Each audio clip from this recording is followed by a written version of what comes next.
My name is Kara.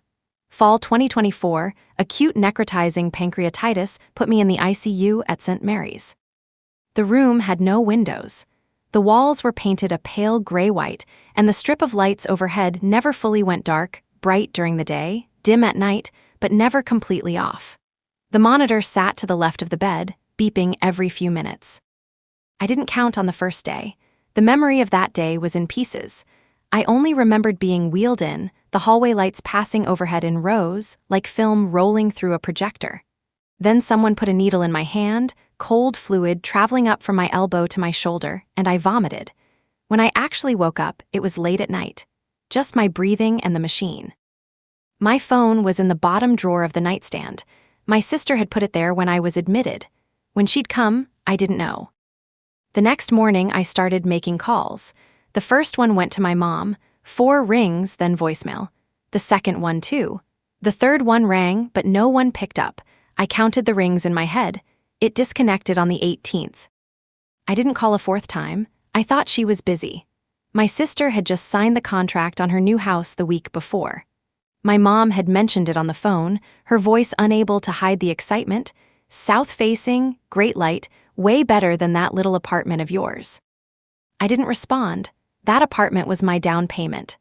32 square meters, north-facing, but my mom wasn't wrong. It wasn't as good as my sister's new place.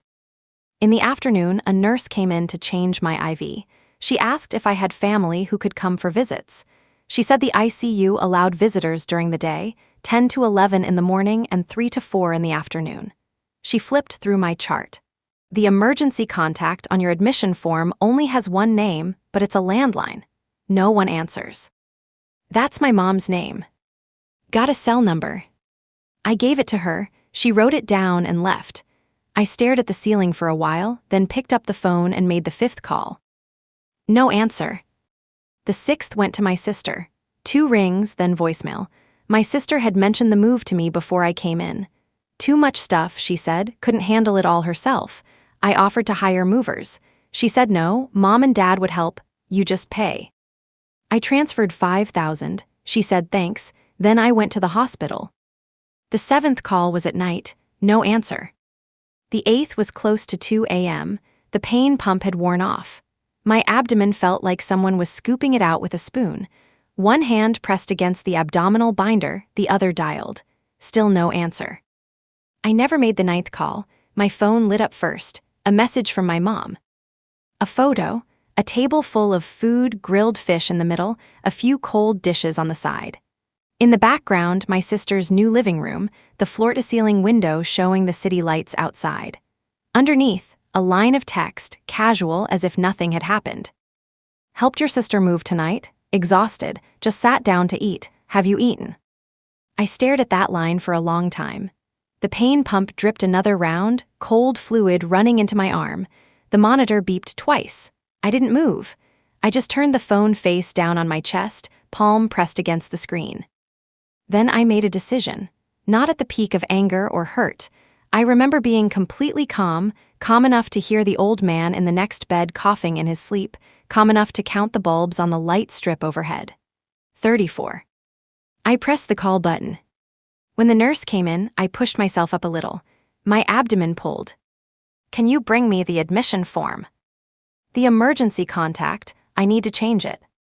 The nurse's name was Nina, in her 40s. She didn't ask why. She left and came back with my chart and a pen. My mom's name was on the 2nd line. I crossed it out. Below it, I wrote a new name, Frank. My uncle, my mom's younger brother. He'd been driving long-haul trucks for 25 years. The last time I'd contacted him was 5 years ago. The day my grandmother died, he stood outside the funeral home smoking. When he saw me come out, he put out his cigarette and said, "Your mom and sister are inside." I went in. When I came out, he was already gone. I'd kept his number, but I'd never called. 3:47 a.m., I dialed. It picked up on the 3rd ring. Wind noise on the other end, like a window not fully closed, and the low rumble of an engine underneath. 2 seconds of silence. Who's this? Uncle Frank, it's me, Kara. More silence. The wind noise continued for a moment, then I heard him roll the window up.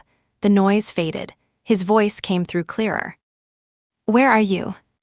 St. Mary's ICU. He didn't ask why. Send me the address. I sent it. About 3.5 hours. Loading in Reno right now.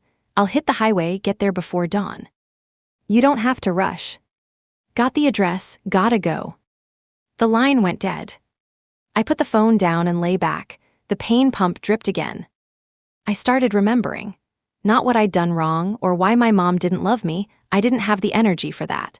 I thought about that 32 square meter apartment, north-facing, the heat never quite enough even on max.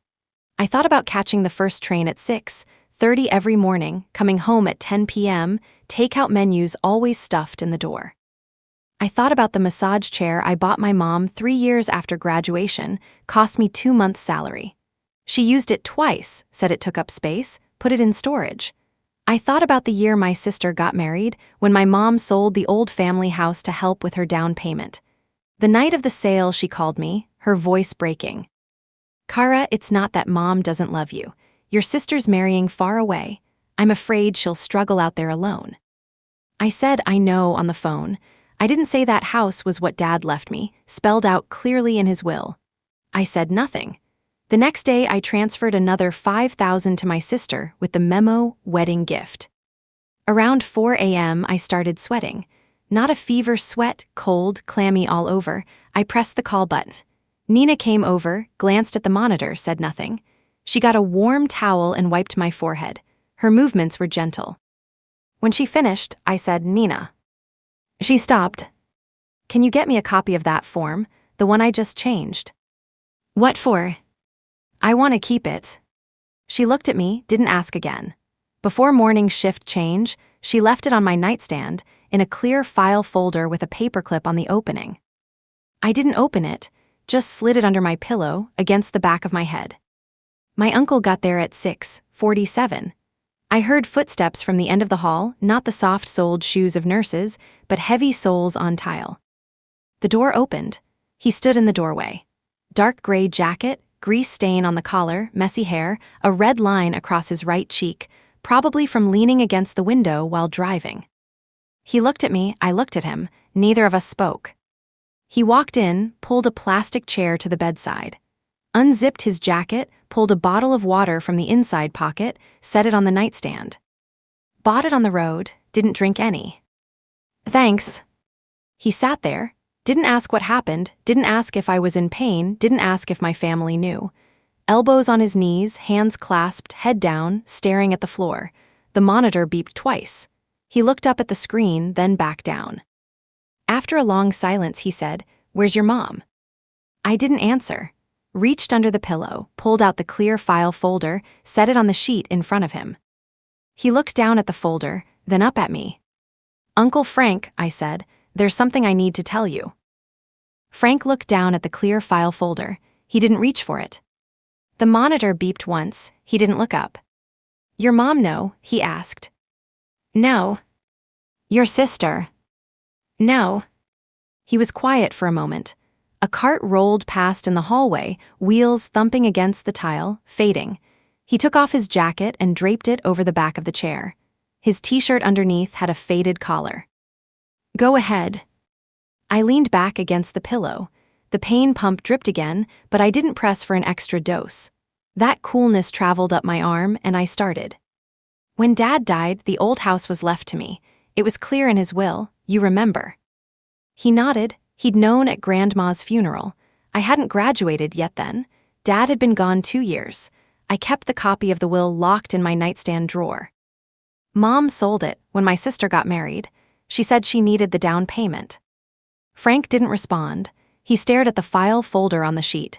His index finger tapped his knee twice and stopped. "How much?" Market value then was about 120. "The money." Mom said my sister was marrying far away, wouldn't have it easy on her own. My voice stayed flat, like I was reciting someone else's story. She said she'd pay me back. Frank looked up at me. He didn't say anything, but that look was answer enough. I turned my head toward the ceiling. She never did. I never brought it up. The hallway went quiet again. The monitor glowed pale green, the numbers blinking. Frank's breathing was heavy, like the kind of fatigue from 3.5 hours of night driving, but I knew it wasn't just the drive. "Your dad left that house to you," he said. "Your mom knew." "She knew." "She knew, and she still sold it." "Yeah." Another long silence, long enough that the old man in the next bed woke up coughing, and a nurse went over to pat his back, muffled sounds through the curtain. Frank's hands were clasped, his knuckles white. "5 years," he said. "Yeah." "You never said anything." "Nothing." He took a deep breath, let it out heavy, like he was turning something over that had been pressed down. "Where is she now?" "Home or at my sister's new place." I paused. "She sent a photo last night. Grilled fish, cold dishes, my sister's balcony." Frank frowned. "She knows you're in the hospital." "I made 9 calls." He looked at me. I finished. "The 8th didn't connect. I never made the 9th. She sent the photo first." "The photo to you?" "To me, asking if I'd eaten." Frank dropped his head. His hands went from clasped to open, palms up on his knees, like he was waiting for something to fall into them. I didn't say anything else. That was everything. After a while, he moved. He picked up the folder, slid the paperclip off with his thumb, pulled out the form inside. The ICU light made the paper look bleached white. His fingers were thick, old calluses on the knuckles, and the paper trembled slightly as he held it. He stared down at it for so long I thought he was still reading. But he just folded it, put it back in the folder, and clipped it shut. "You changed this." "Yeah." "Why didn't you make a 10th call?" "I made enough." He pushed the folder back across the sheet, toward my hand. Then he stood up, walked to the door, pulled it open a crack and looked out. No one in the hall. He closed it and came back, sat down in the plastic chair. "Lawyer, you have one." I looked at him. "1, helped me review a lease after graduation. Haven't talked much since." "Can you still reach him?" "Yeah." "Call him after sunrise." "What for?" Frank looked at me. His face didn't change, but that red line on his cheek was still there, making him look like someone who'd been woken up 5 minutes too early. "What your dad left you," he said, "wasn't just a house." I froze. "He sold that house. Money's gone, but the will is still there, and it wasn't just property." I stared at him. He didn't look away. "Your dad told me before he passed." Frank's voice dropped low, so low the old man in the next bed couldn't possibly hear. "He said he left you more than that house. Your mom knew there was a will, but she never saw what was in it. She only saw the page about the property." My chest tightened. Not pain, just the sensation of the monitor patches against my skin becoming sharply clear. "How do you know?" "Your dad made me the witness." He stood up, took his jacket off the chair back, didn't put it on, just draped it over his arm. "I'm going for a smoke. You call that number when I get back." He reached the door and I called out, "Uncle Frank." He stopped, didn't turn. "Thank you." He paused, then he pushed the door open and walked out. Footsteps echoed on the empty tile, turned a corner, faded. I lay there, staring at the ceiling. The bulbs on the light strip were still 34. I counted 3 times. Same. Then I reached under the pillow, pulled out my phone, scrolled through contacts, stopped on one name. Mark Chen, the lawyer who'd reviewed my lease 5 years ago, number still there. 2 hours before dawn, I waited. When Frank came back, he carried the smell of cold air. The hallway AC was running low, and his jacket was chilled from the outside. He didn't sit down, leaned against the wall, hands in his pockets. "Call him." "Not yet." "Waiting for what?" "For you to come back." He looked at me. The corner of his mouth twitched, not quite a smile, but I knew that expression. He'd always done that when he had something to say and held it back. "Go ahead." I pressed dial, 3 rings, then someone picked up. "Hello." "Mark, it's Kara." A 2-second pause, keyboard clicking stopped on the other end. "Kara, been a while, this early." "I'm in the ICU." Keyboarding stopped completely. "In which hospital?" "St. Mary's." "What happened?" "Pancreatitis, stable for now." Silence on the line. I heard him inhale. "What do you need me to do?" I looked at Frank. He leaned against the wall, chin lifted slightly, as if to say, "Tell him. I need you to draft a new will." Silence on the line, 2 more keyboard clicks, then nothing. "You sure?" Mark asked. "Yeah." "You're in the ICU. Are you lucid?" "Yes." "Any nurse around who can confirm your state?" I glanced at the door. Nina wasn't there, but the curtain next to me was half pulled. The old man's daughter had just come in, sitting by his bed, unscrewing a water bottle. I looked back. "Not right now, but I can have a nurse confirm if you need it." "No need, tell me what happened." I took a breath. The pull in my abdomen was still there, but lighter than it had been at night. I gave him the highlights: pancreatitis, 7 days in, 8 calls unanswered, a photo before the 9th. Mark didn't interrupt, he only asked 2 questions. "Do your parents know you're hospitalized?" "My mom knows, my sister knows. The nurse called my mom when I was admitted. She didn't answer after that." "Your sister knows you're in the ICU?" "She does, she came when I was admitted." "After she came?" "Nothing after that." Another keyboard click. Mark's voice was steady, like reading from a familiar document. "What are you changing?" "The beneficiary, remove my parents from primary." "Replace with who?" I looked at Frank. He was leaning against the wall, hands out of his pockets now, arms crossed. "My uncle." "Full name?" Frank Cooper." Keyboard stopped. "I remember, he was the witness on your father's will. That's right, isn't it?" "Yeah." "What other assets do you have now?" "The apartment in the city. 32 square meters with a mortgage, a 6-year-old car, about 40,000 in my bank account." "The house, the one your mom sold." I paused. "You remember that?" "You came to me the year you graduated to review that document. Your mom called later. You didn't say anything, but I archived the will." I closed my eyes. "Don't put the house in," I said. "It's gone, money's not coming back." Mark was quiet for a moment. "You sure?" "Yeah." "Okay, I'll head out after sunrise. 2 hours, give or take." "You can come straight to the hospital." "Yes, what do you need me to bring?" "Just the will template, print 2 blank copies."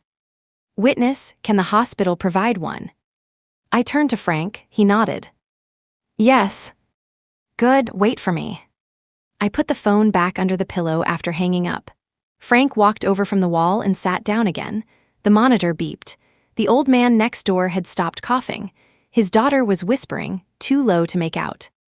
Frank looked down at his hands. "When are you going to tell your mom?" "After I'm discharged."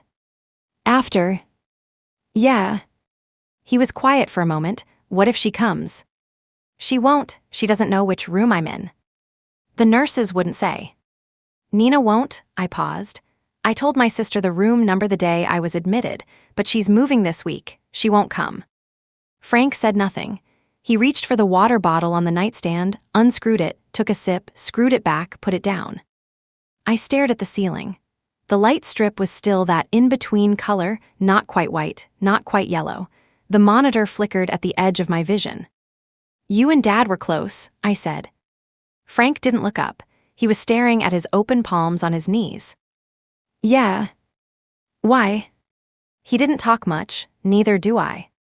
"That's it." He was quiet for a long time. I thought he wouldn't answer.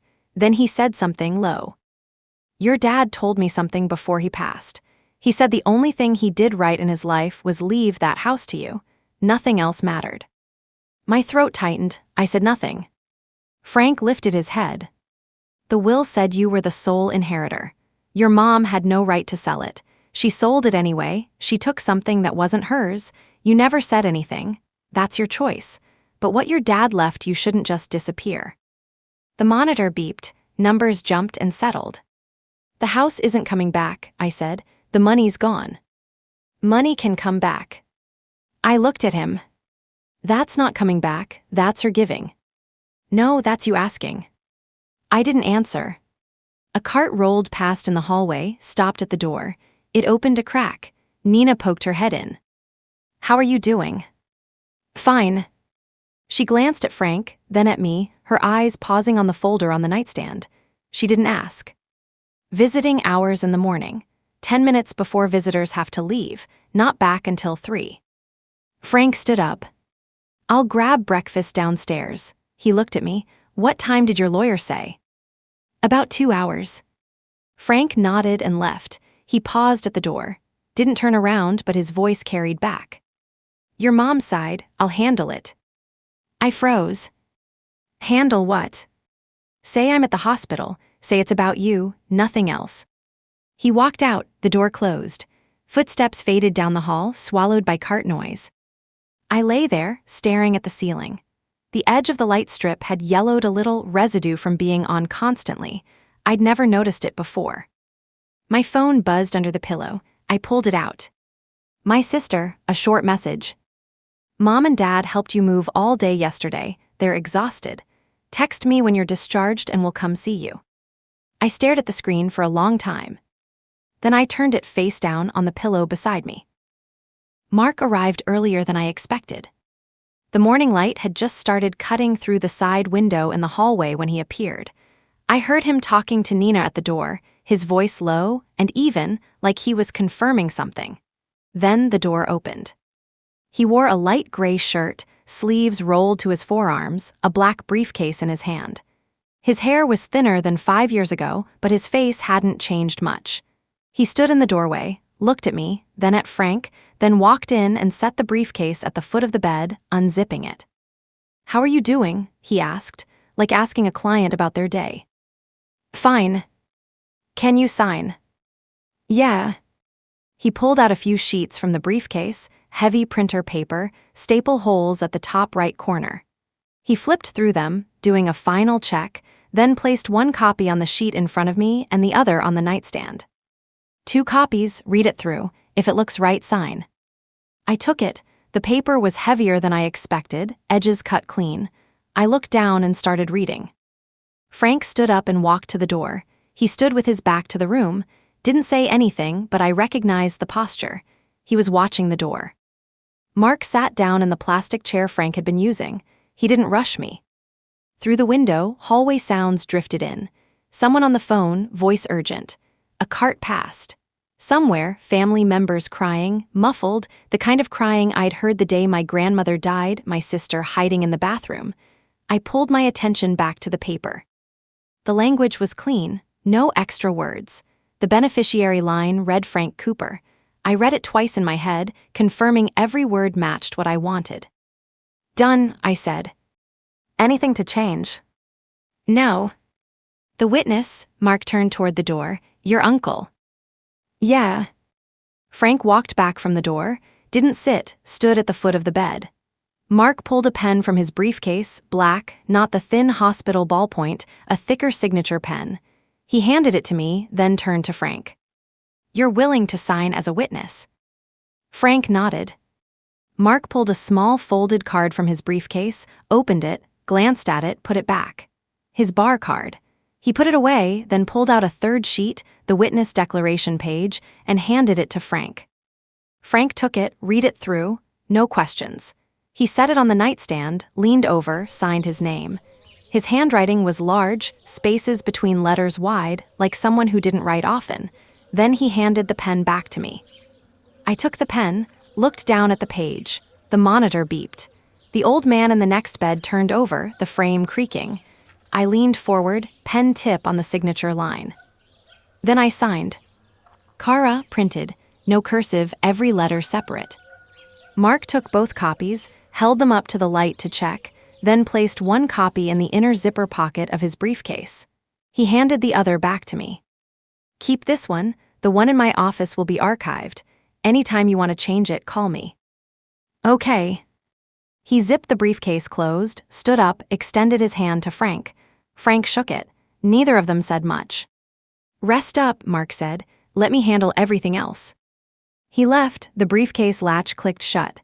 His footsteps faded down the hall. The room went quiet again. Frank sat back down. I held the signed document in my hand, the edge of the paper pressing against my fingers, a little sharp. I looked down at the typed line on the cover, Last Will and Testament. When your dad signed his, Frank said suddenly, he was sitting in this chair. I looked up at him. The same spot, same time of morning. He stared at the floor, not at me. I brought him. Your mom didn't know. He sat in the office for a long time, couldn't sign. Then I said something. He stopped. What did you say? Frank was quiet for a long moment. The monitor beeped. I said, if you don't write it down, no one's going to speak for her. My fingers tightened. The paper edge dug into my palm. He signed. Frank stood up and walked to the window. It was narrow, only the corner of the building across and a small patch of sky visible. Morning light cut through that narrow gap, falling on his shoulder, turning his gray jacket a lighter shade. Your mom asked me about the house before she sold it. I looked at his back. She asked if I knew about the will. I said no. Why? Because it wasn't my place to say. He turned around, backlit, his face hard to read. Your dad's business, only you could speak for it. My thumb ran along the edge of the folder, back and forth. But I don't have to now. No, you don't. There was a sound at the door. It opened a crack, not Nina, another nurse, poking her head in. Kara, your family's here. Frank and I both turned. Who? I asked. The nurse stepped aside, opening the door wider. I heard footsteps, and then a familiar voice, my mom, talking in that rushed tone people use when they've been hurrying. Which room number? This one. Frank looked back at me. I didn't move. The folder was still in my hand. The nurse pushed the door open. She came in. She was carrying an insulated bag, still in her coat, hair pulled back quickly, the expression of someone who just arrived in a rush. She saw Frank, and for a moment she froze. Then her eyes moved to me. The bed, the monitor, the tubes, all scanned. Finally, my face. Kara. I said nothing. She walked in and set the bag on the nightstand. It bumped against Frank's water bottle, a light plastic click. Your sister told me you were in the hospital. I didn't check my phone all day yesterday. She just told me this morning. She opened the bag, pulled out a container. Your sister made soup for you. I didn't look at the container. I turned the document in my hand over, signature side up on the sheet, the cover face down, the signed side facing where she stood. The black ink was still slightly glossy under the hospital light, not quite dry. My mom's hand stopped. She looked down at the corner of the paper, then up at me. What's that? I didn't answer. Frank walked over from the window, stood beside the bed, didn't speak. My mom looked at Frank again. When did you get here? Early. How did you know? Frank didn't answer. He looked at her, then down at the paper on the bed. His gaze rested on that signature for a moment, then lifted. Nothing said. My mom followed his eyes down again. She saw it, the signature, my name, and in the witness line, Frank Cooper. She didn't reach for it, just stood there, the container lid still in her hand, knuckles slightly white. The monitor beeped. The old man in the next bed coughed. A cart passed in the hallway. No one spoke. After a long moment, my mom spoke, her voice lower than before. What did you sign? I looked at her eyes. Frank stood beside me, perfectly still. I closed the file folder, slid it under my pillow. The same spot where I'd kept the form copy the night before. I'll tell you when you're ready to know, I said. Right now, didn't you come to bring soup? My mom didn't move, the container lid still in her hand. At the end of the hall, morning light cut through the narrow window, a slanting stripe across the tile floor. No one spoke again. My mom stood at the foot of the bed, still holding the container lid. Frank leaned against the window frame, hands in his pockets, not looking at her. The air smelled like soup. The scent drifted out of the insulated bag, mixed with meat and herbs. Not strong, but in this room of antiseptic and plastic, it felt out of place. My mom finally set the lid down. She unzipped the bag halfway, then zipped it back, fingers scraping along the pull tab twice, like she didn't know what else to do. Your sister was going to come with me, she said, but she's stuck at the new place. I said, okay. She glanced at Frank. Frank didn't return the look. When did you get in? She asked him. Early. Who called you? Frank paused. Kara did. My mom's gaze shifted between the two of us. She was processing that. Frank had come, and I'd called Frank. The call that should have gone to someone else, she didn't finish that thought, Or she did, but she didn't say it. Your uncle lives far, she said. Truck driving's exhausting, why would you? I told him not to come, I said. He came anyway. My mom stopped. Frank took a step from the window, sat down in the plastic chair, didn't speak. The distance between his seated position and her standing one was about a step. No one closed it. The monitor beeped. I glanced at the screen, numbers flickering, then back at her. How did you find out I was here? Your sister told me, this morning. She said you were in the hospital. I checked my phone and saw. She paused, her words speeding up, filling the space. She said you called her the first night you were here. She was moving that day, left her phone in the car. The next day she was signing for furniture deliveries. I know she's moving, I said. I sent her the money. My mom stopped. She looked at me, lips parting then closing. That expression, I'd seen it before. Every time I mentioned money, she made that face, like something had brushed against her. Not painful, but she didn't know how to respond. That money, she started. You don't have to pay it back, I said. It was for her. She seemed to relax, but only for a second. Her eyes drifted again to the edge of the pillow, where the corner of the folder was just visible. The room was quiet for a few seconds. What did the doctor say? She asked. Stable, moving to the regular ward next week. Good, that's good. She repeated it twice, like she was confirming something to herself. Then she reached forward and pushed the insulated bag an inch closer. Drink the soup while it's warm. Your sister made it this morning. I didn't respond. Frank didn't move. My mom's hand stayed on the bag, fingers pressing lightly into the fabric, then withdrew. Busy week, she said. Your sister's move, so much stuff to pack. Your dad and I were there from morning to night. I know, I said. You sent a photo. She stopped. What photo? Grilled fish, cold dishes. You sent it yesterday. She blinked, then she remembered. I saw her expression shift, confusion first, then recognition passing over her, then something I couldn't name. Like the realization that something she'd done carried more weight than she'd thought. I was eating and just sent it. Yeah, I know, just sent it. My voice was light, but she stood there and she didn't finish. A long time passed, long enough that the old man next door fell asleep again, his breathing deepening. Long enough that 3 carts passed in the hallway. My mom finally asked a question, her voice much smaller. When did it start? What? Your uncle, her gaze went to Frank then back to me. When did you stop calling me? I looked at her face. It looked different from the one in my memory.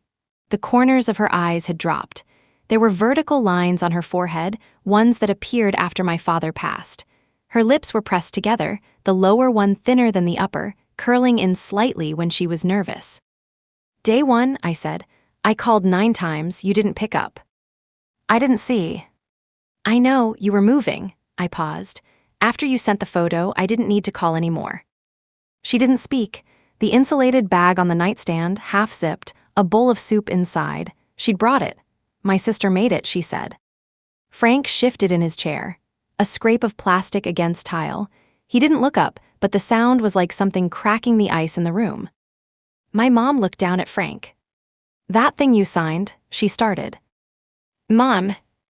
She stopped. I'm tired, I'll drink the soup later. You and Dad should go home.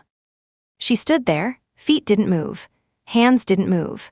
Her eyes swept over the monitor, the IV line, Frank, the corner of the folder just visible under my pillow, like she was scanning for something to hold on to. She didn't find it. Get some rest then, she said. I'll come back later. Don't.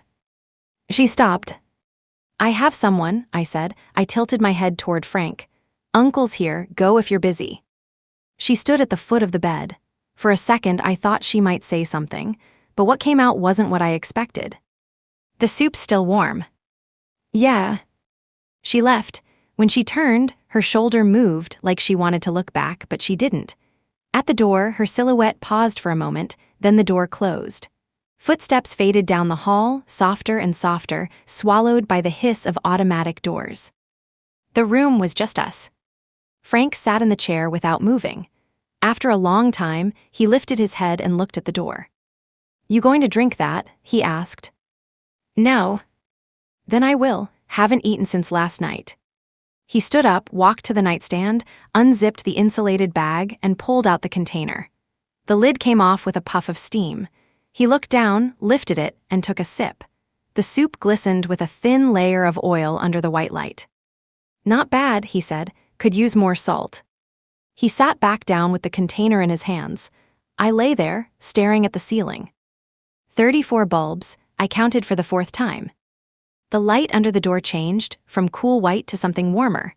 Morning. Sunlight cut through the narrow window, stretching a slanting stripe across the tile, longer than before. Frank finished the soup, closed the container, put it back on the nightstand.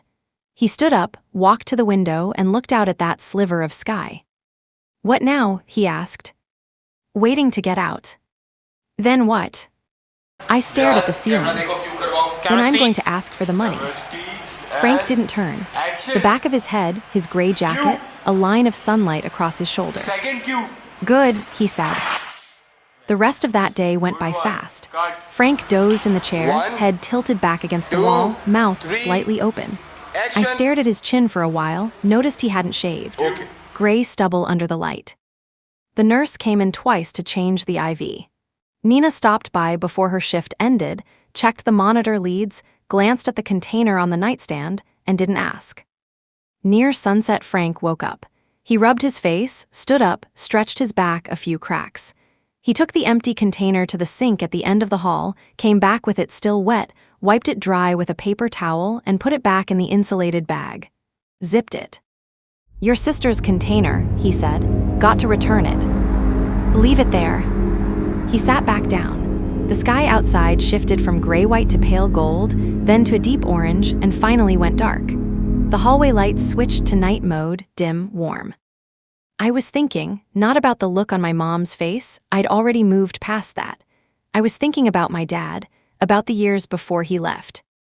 Dad didn't talk much, even less than Frank. When he was around, the house was quiet. My mom and sister watched TV in the living room. He washed dishes in the kitchen, just the sound of water and the clink of ceramic. I sat in my room reading. A thin strip of warm yellow light came through the crack in the door. He never asked me what I wanted to do with my life, never told me to work harder. He only did one thing. When I was 14, after dinner one night, he called me into the study. Took a brown envelope out of the drawer, opened it, and pulled out a sheet of paper. A draft of a will. His name, my name as beneficiary. My mom wasn't there. My sister wasn't there, just the two of us. Take a look first, he said. Don't tell your mom. I didn't understand back then. I barely knew what a will was. I just remembered his voice, flat, like he was telling me what we'd have for dinner tomorrow. He pointed to the line that said, the property shall be inherited by the eldest daughter, Kara. He said, this house is yours. Then he put the paper back and locked it in the drawer. I don't remember what we had for dinner that night, but the sound of the key turning in the lock, I can still hear it. Then he was gone, heart attack. He collapsed in the lobby on his way to work. The neighbors called the ambulance. He was dead by the time they got him to the hospital. My mom cried all night. My sister sat on the couch holding her hand. No one spoke. 3 days later, I found the envelope in the study drawer. The paper inside was the same one he'd shown me. The property line was unchanged. I stood in the study for a long time, then I locked it back in the drawer. I never mentioned it to my mom. A year later, she said she was selling the house to help with my sister's down payment. She said it at the dinner table.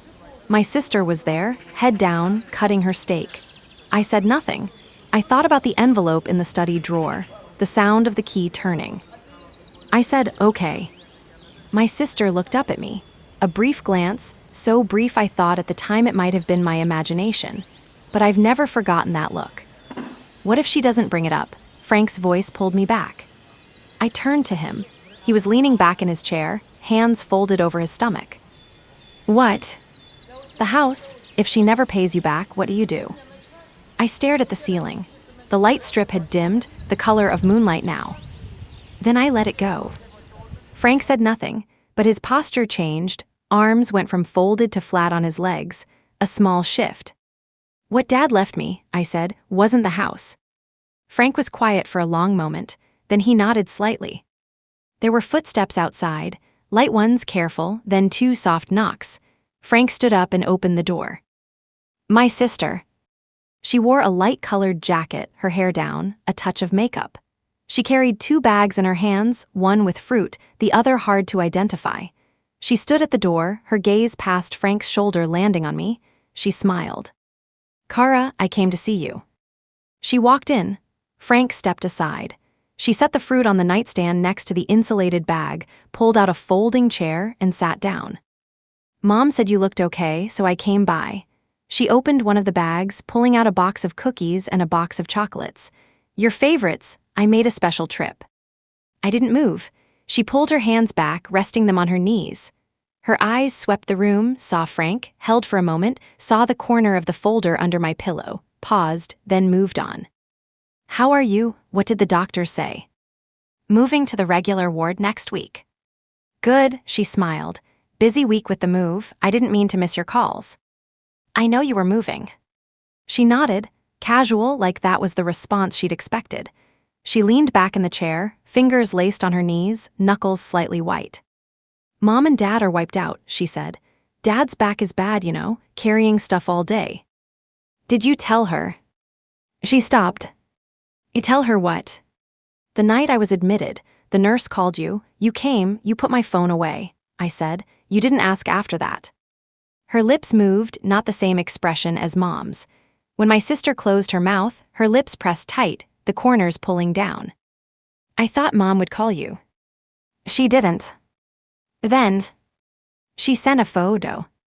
My sister's words stopped. Her eyes dropped to the wrinkles on the sheet. The night of the move, grilled fish, cold dishes, your new balcony. She didn't answer. That look, like something had lodged in her throat, couldn't go up or down. I looked at her and finished. Did you know I was in the ICU? She didn't answer. The monitor beeped twice. The old man next door shifted, the bed creaking. My sister's head stayed down, fingers gripping her knees, then releasing. Yes, she said. Frank stood by the window, not moving. His shadow stretched across the wall, gray and still. I looked at my sister, 4 years older, always prettier, smarter, more likable. My mom's first photo in her phone was of my sister, newborn. I was on page 3. When did you know? I asked. The night you called. The nurse called me, said you were in the ER, needed family. I went. Yeah. I filled out your admission paperwork, the form too. I know. She looked up at me, her eyes glistened but nothing fell. Then what? I asked. Then I went home and told Mom. What did you say? She was quiet for a moment. I said you were in the hospital. Anything else? I said it was pancreatitis, acute, might need a few days of observation. Did you tell her my room number? Her gaze slid away, landing on the fruit bag. I did. Then why doesn't she know it? My sister didn't answer. She stared at that bag, reached forward, pulled the opening closed again, her fingers scraping along the zipper pull twice. The same motion my mom had made at the nightstand. Frank spoke from the window, quiet but steady across the room. Did you forget to tell her, or did she not remember? My sister's hand stopped. Or did you tell her, and she didn't write it down? She looked up at Frank. His face was backlit, hard to read. But his voice didn't change, just asking about something ordinary. The week of the move, Kara transferred $5,000 to you. Did you receive it? She didn't answer. She'd received it. I knew because the transaction record showed it was completed. Frank didn't ask again. I looked at my sister's face. Under the hospital light, it looked paler than usual. Her lipstick was slightly smudged, the edge of her lip line uneven. Hey. She looked up. The night the nurse called you, why didn't you stay? She looked at me, the light in her eyes trembled, didn't fall. I thought Mom would come. She didn't. Yes, I know. The monitor beeped once. I glanced at the screen, then back at her. When you went home and told her about the move, I said, did you mention me? She was quiet for a long time. I did. What did you say? That you were in the hospital. Anything else? She didn't answer. Outside, the night had fully fallen. The hallway lights hummed, faint and steady. I looked at my sister. She sat on the folding chair, both hands gripping the fabric of her pants, creases forming. Frank came over, glanced at the 2 bags on the nightstand, then at my sister. "You should go," he said. "She needs rest." My sister stood up, slowly like her knees had gone stiff. She stood by the bed, looking down at me, lips moving once, then closing. "I'll go then," she said. "I'll come back tomorrow." I didn't answer. She turned and walked to the door, hand on the handle. It pressed down an inch and sprang back.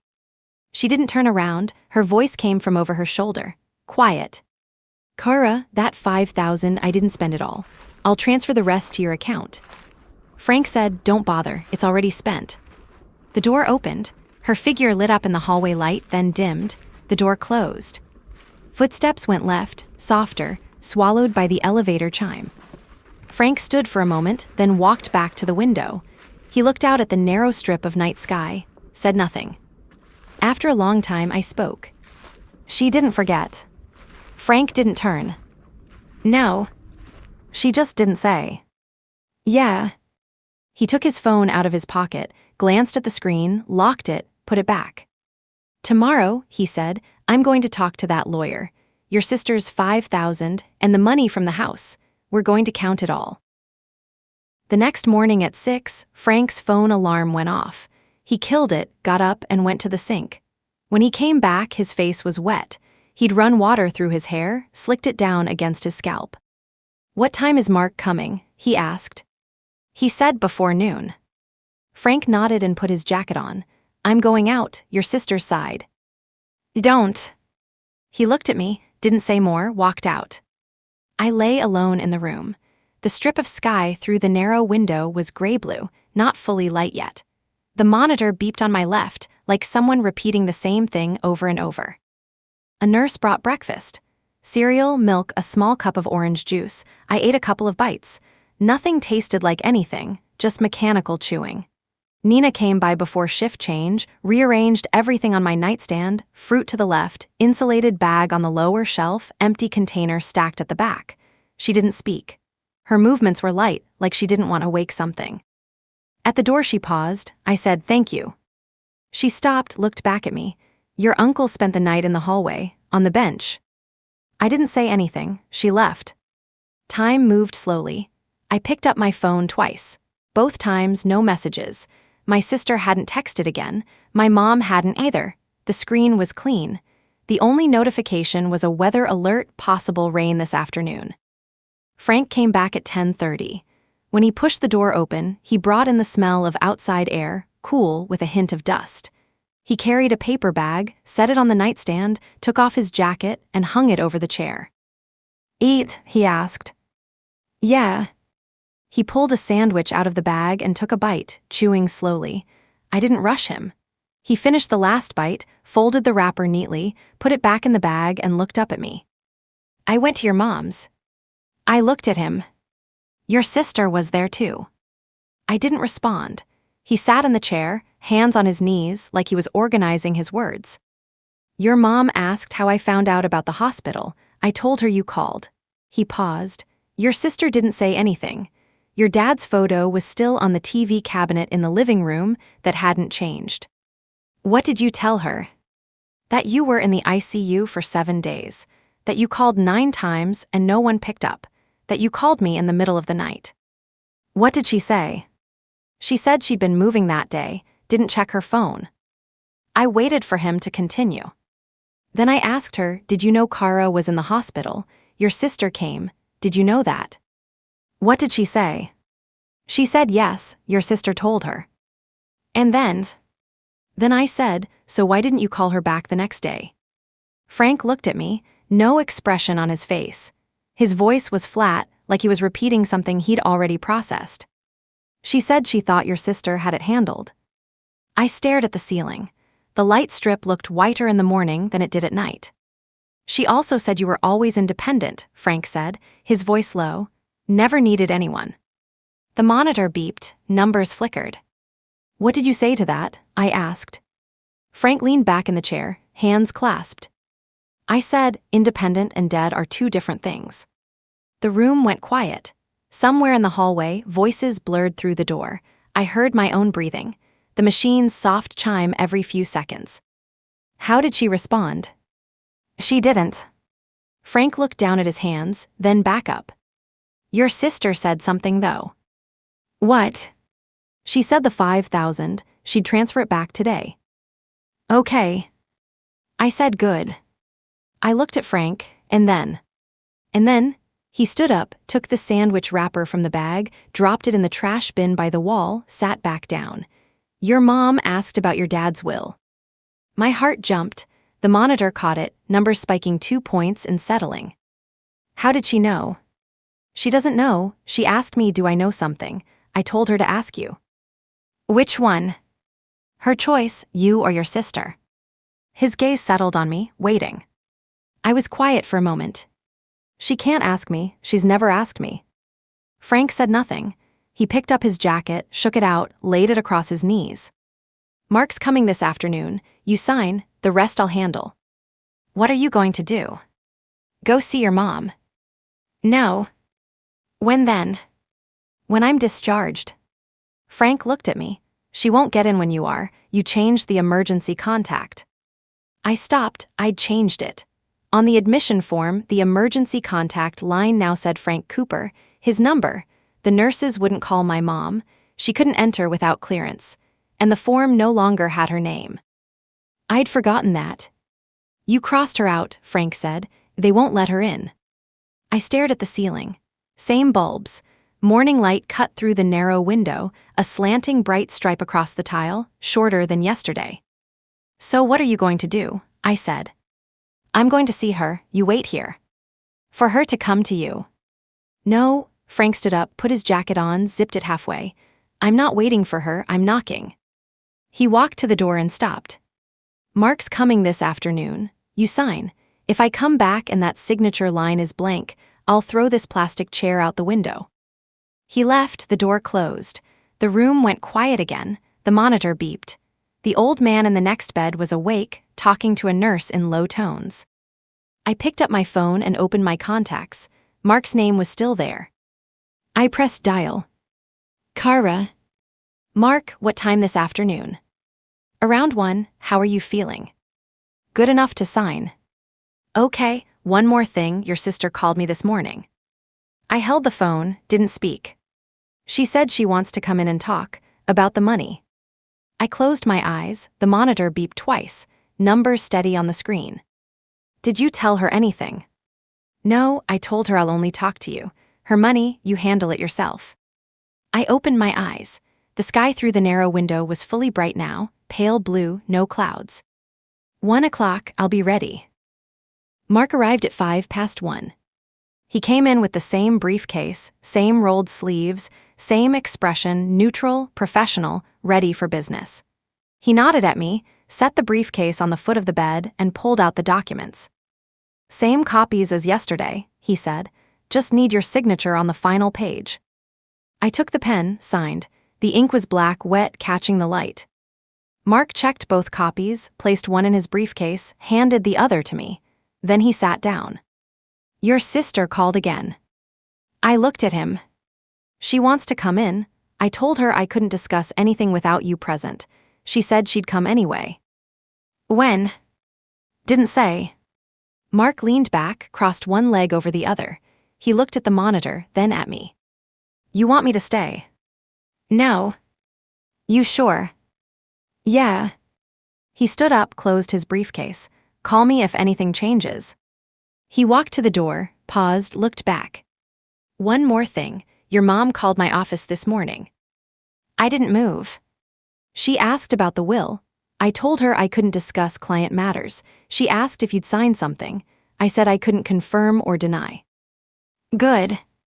She said she'd come to the hospital. When? This afternoon.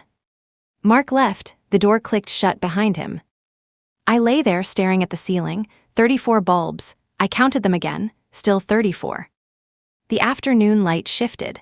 The stripe on the floor moved slowly across the tile, crawling toward the wall. I watched it inch forward. The monitor beeped. The old man next door was sleeping again. The door opened at 2:47. I knew before I looked. The footsteps were slower than before, heavier.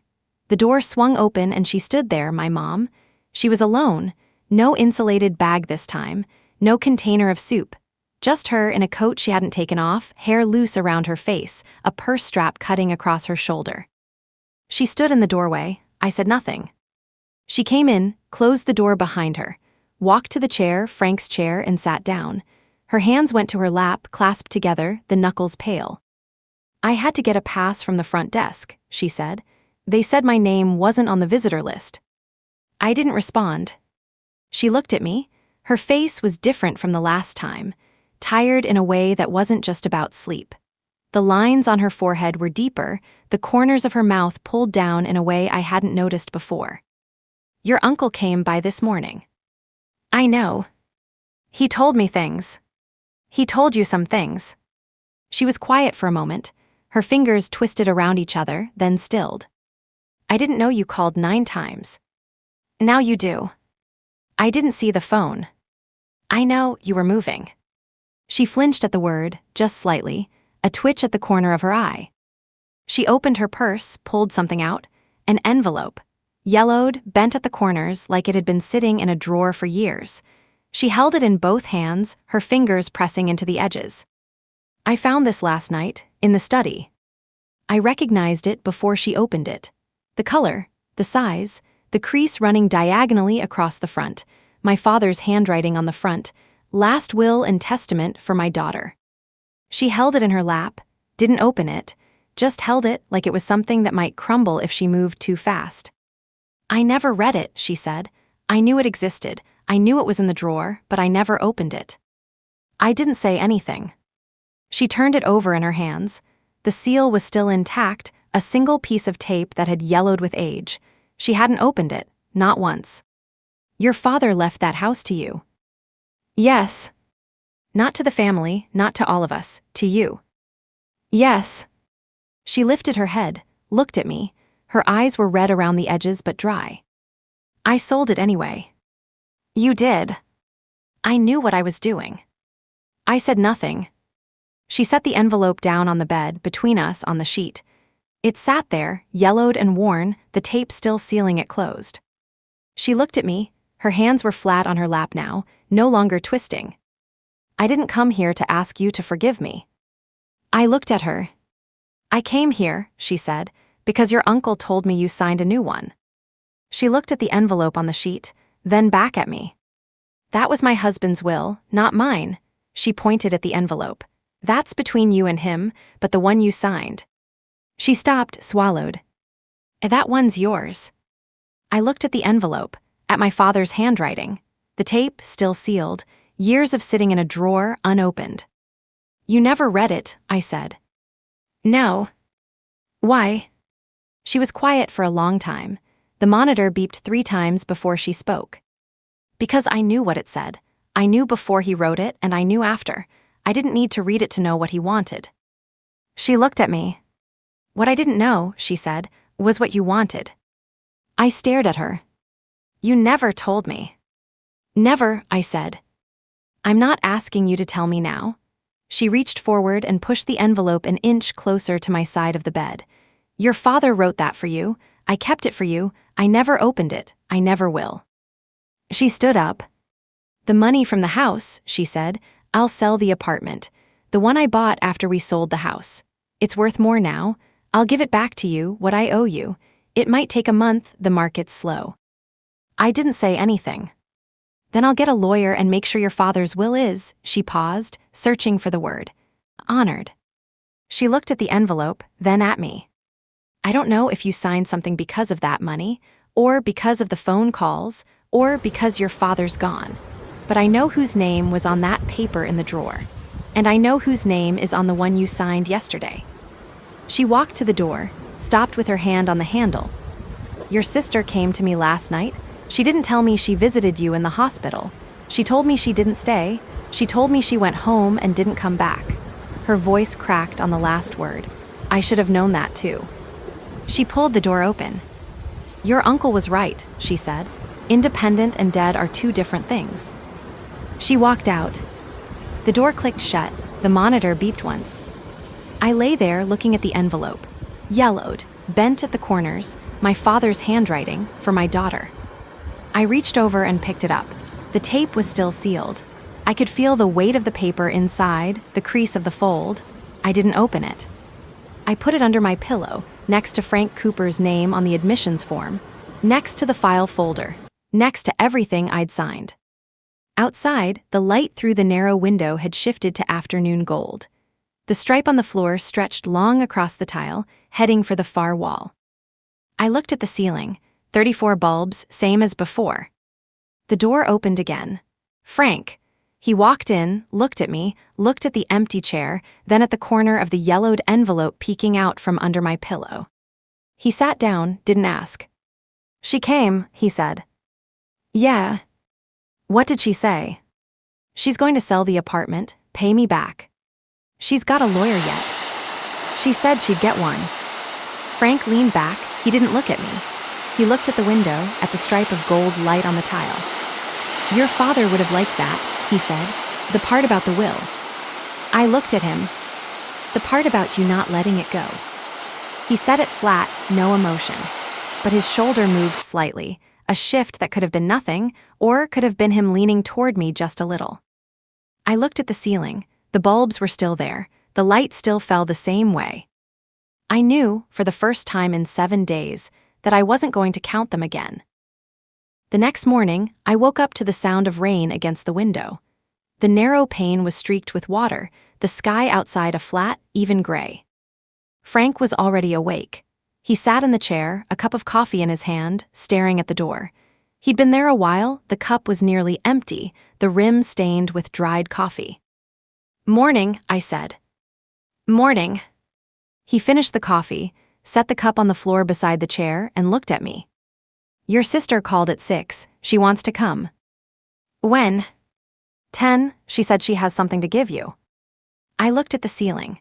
The light strip was dimmer in the rain, the bulbs casting a softer glow than usual. "Let her." Frank nodded. He got up, took the cup to the sink, rinsed it, and set it down. He didn't ask what I was thinking. He didn't have to. Time passed. The rain kept falling. The old man in the next bed was talking to his daughter, voices low and steady. I could hear the occasional click of a cup being set down on a tray. Normal sounds, hospital sounds. They felt distant. At 9:45, Frank stood up. "I'll be in the hall, call if you need me." He walked out. I lay there, watching the rain crawl down the window. The stripe on the floor was gone today, no sun, no stripe, just wet light and the hum of the building. The door opened at 10:01. My sister came in alone, no bags today, no coat, just a thin sweater, her hair pulled back, her face bare. She walked to the chair, sat down, and pulled an envelope from her back pocket. Plain white, unsealed. She held it in her hands for a moment, then set it on the bed next to my knee. "It's the rest," she said. "Transferred this morning, receipts inside." I looked at the envelope. I didn't open it. She sat there, hands on her knees, fingers curled into the fabric of her pants. "I should have stayed that night," she said. "When the nurse called, I should have stayed." I didn't say anything. "I walked in, I saw you in the bed, I put your phone in the drawer, and I left. I told myself you'd be fine. You were always fine. That's how I'd always known you." She swallowed. "Then I went home. I told Mom you were in the hospital. She said okay, and we went back to packing boxes. I didn't say anything else. I didn't tell her it was the ICU. I didn't tell her you'd need someone to stay. She stopped. "I just let her believe you were fine, same way I let myself believe it." I looked at her. She lifted her head and met my eyes. Her face was dry, but her throat moved like she was swallowing something that didn't want to go down. "Kara, I took your money. I took your apartment. I took all of it, and I told myself you didn't mind because you never said anything." She paused. "But you did mind." I didn't answer. "Mom came to me last night, after she left here. She told me what she'd said, about selling the new apartment, about paying you back. She asked me if I'd help." "Will you?" She was quiet for a long moment, then she nodded. "She's talking to a lawyer this week. I'm going with her." She looked down at her hands. "I don't have much. We bought the new place with the money from the old one, but I have some savings. I'll put it toward what's owed. Not a gift, not a favor, just what's owed." She reached down and touched the envelope, pushing it a little closer to my hand. 5,000 was what you sent. The rest of what I owe is going to take longer, but I'm starting. I looked at the envelope, then at her. Why now? She was quiet for a moment. Because Frank came to the house yesterday. Not Mom, Frank. He sat at our kitchen table and didn't say a word for 10 minutes. He just sat there with that look, the same look he had at Grandma's funeral, and then he got up and left. Mom followed him to the door and he said. She stopped, her voice dropped. He said, she's on her own now, you made sure of that. I stared at the ceiling. I heard the monitor beep. I heard the rain on the window. I heard my sister breathing. When I got home last night, Mom was in the study. She had the envelope out, Dad's envelope. She was just holding it. She didn't open it. She asked me if I knew what was in it. I looked at her. I said I didn't, but I'd always guessed. We all did. She stood up. Her hand was shaking slightly as she pushed the chair back. I'm not asking you to forgive me, she said. I'm just telling you I understand what I did. She turned toward the door. Then she stopped, half-turned, and said something quiet. The lawyer Mom's seeing, she's not selling the apartment. She's selling mine. I looked at her. She said you deserve to sit in your own home, not something that used to be someone else's. She paused. I'll move back in with her. It's fine. It's better that way. She walked out. The door clicked shut. Rain streaked down the window. I lay there looking at the envelope on the bed, plain white, unsealed. The corner of the receipt poked out, folded once. I reached over and pulled it out. The receipt was printed on bank letterhead, a transfer confirmation. The number at the bottom matched what I'd sent, all of it. I folded it, put it back in the envelope, and placed it on the nightstand. Frank came in a few minutes later. He looked at the envelope, then at me. She came. Yeah. Say anything. She paid me back, said she'd help Mom with the rest. Frank sat down. He didn't look surprised. He looked like someone who'd heard exactly what he'd expected. How'd you get her to do that? I didn't do anything. Frank leaned back in his chair, arms crossed. He looked at the rain-streaked window. Yeah, he said. That's the thing about saying nothing for too long. People get used to it. They forget you have a voice. He looked at me.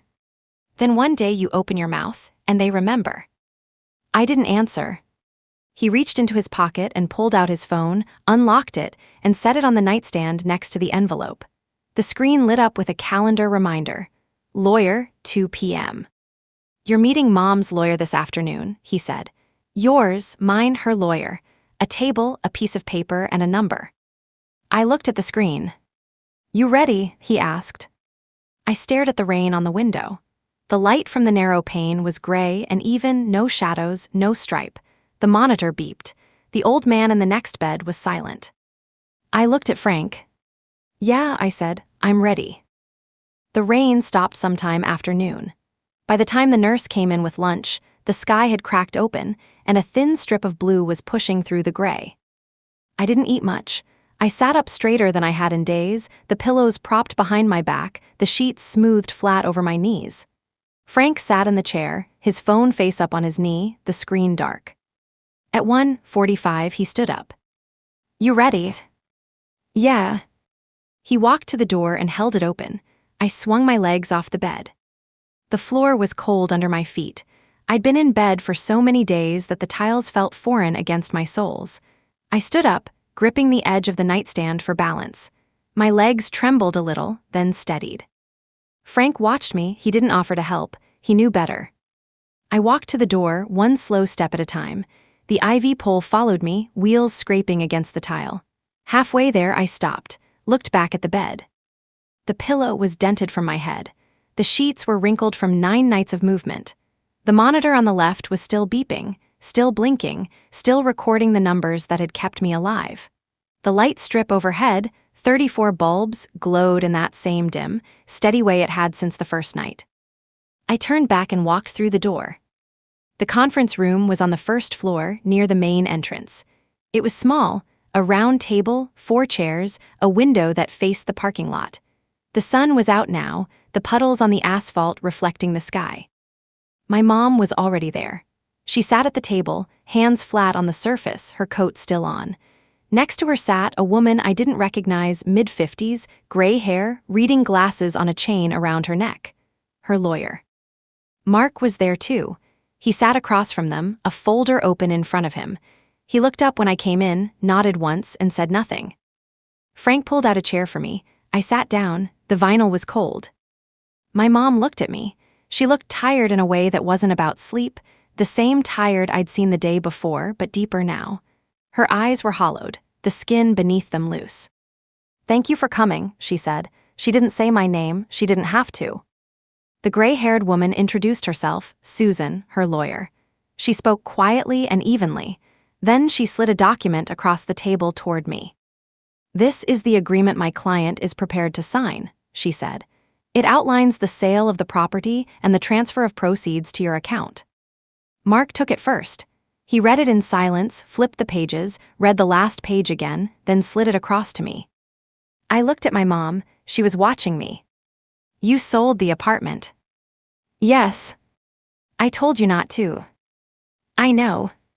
She looked down at her hands, then back up. "The apartment you gave money for, the one I bought after the sale, it's gone. Sale goes through next month. The proceeds, all of it, go to you. You don't have to." "I know I don't have to. I'm doing it." She leaned back. The chair creaked under her weight. "I was going to sell yours instead, but your sister told me not to." I didn't say anything. "She said you should be able to live in your own place, not somewhere that used to be hers, not somewhere that used to be mine." She paused. "She's moving back in with me. She said it's better that way." I looked at the document in front of me, black ink on white paper, pages numbered, signatures at the bottom. I picked up the pen Mark had left on the table, signed my name, passed it back to her. She looked at the signature for a long moment, then she signed below it. Her hand was steady, the ink dried. Susan collected the copies. Mark took one, my mom took one, the folder closed, the meeting was over. My mom stood up. She walked around the table, stopped beside my chair. She looked down at me. "I should have read your father's will," she said. "I should have given you the house. I should have picked up the phone." She reached into her coat pocket. Her hand came out with a folded piece of yellowed paper. The envelope was gone, just the page, folded carefully, the creases soft from years of folding and unfolding. "I read it last night," she said. "Finally." She set it on the table in front of me. My father's handwriting, his signature at the bottom. It was the first page of the will, the one I'd seen years ago in the study. The same words, the same line about the house. "You're the only one it ever belonged to," she said. "I just didn't want to see it." She walked out. The door closed behind her. Her footsteps faded down the hall, mixed with the sound of carts and voices, and then they were gone. Frank sat in the chair across from me. Mark had left quietly. I didn't hear him go. The room was just the two of us, and the document on the table, and the page my dad had written. Frank reached across the table and pushed a napkin toward me. I hadn't realized I was crying until I saw the dark spots where tears had hit the paper. I wiped my face. The napkin came away wet. Frank said nothing. I looked out the window. The parking lot was drying in the afternoon sun. A woman was getting out of her car with a bouquet of flowers, walking toward the main entrance. Someone came through the automatic doors, the glass sliding open, the light pouring in. Frank leaned back. He crossed his arms, looked at the ceiling, then at me. "We done here?" "Yeah." "Good," he stood up. "I'm driving you home when you're discharged, your apartment, the one with the bad heating." I laughed. It was a rough sound, dry like I hadn't used that muscle in a long time, but it was real. Frank nodded, like that was exactly the answer he'd been waiting for. We walked back to the room. The light strip was still there, 34 bulbs, glowing in that same dim way. The monitor on the left was still beeping, still tracking. The sheets on my bed were still wrinkled from 9 nights. I sat on the edge of the mattress. Frank leaned against the wall by the window. I reached under my pillow and pulled out the file folder. The admission form, the revised emergency contact, the copy of the will I'd signed in this room, with Mark's pen, Frank standing witness. I opened it, looked at my name on the signature line, looked at Frank's name in the witness block. Then I closed it, slid it back under the pillow, and lay down. The pillow was still dented from my head. It felt different now, the same, but different. I didn't count the bulbs. Frank didn't say anything. He just leaned there, arms crossed, looking out the window at the afternoon sun. The rain was gone. The sky was clear. I closed my eyes. The monitor beeped. I heard it. But for the first time in 9 days, it didn't feel like the only sound in the world. Outside, someone was laughing in the parking lot. A car door slammed. The sliding doors hissed open and shut. I opened my eyes and looked at the ceiling. The light was still there. The bulbs were still there. I didn't count them. Frank turned from the window. 2 more days, he said, then I'm taking you home. I looked at him. He was still leaning there, arms crossed, that same flat expression. But his shoulder was relaxed. The red mark on his cheek from the drive had faded. I smiled, just a little. Okay. He nodded, turned back to the window. The sun was low now, the light cutting through the narrow pane in a long, slanting stripe across the floor. It reached almost to the foot of my bed, closer than it had been yesterday. I watched it, not counting, just watching. The monitor beeped. The old man next door coughed once, then settled into sleep. And for the first time in my life, I didn't feel like I was waiting for anything.